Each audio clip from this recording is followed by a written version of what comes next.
Nakatanggap ako ng sulat mula sa amin.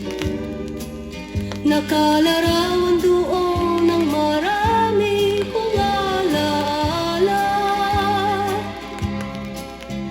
At bigla akong lumuha dahil ako'y sabik na sa lalawigan kong minumutya.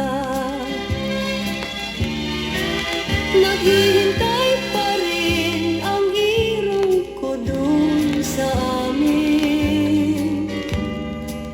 Mga magulang na may nag-aalala sa akin.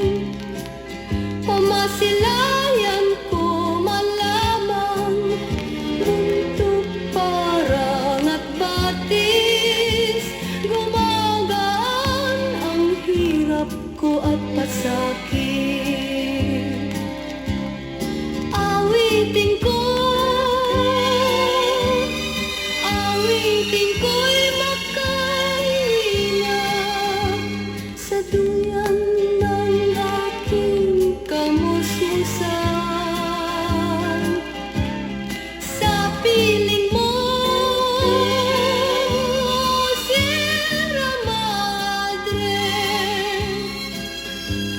kantungan mo'y laging hinahanap.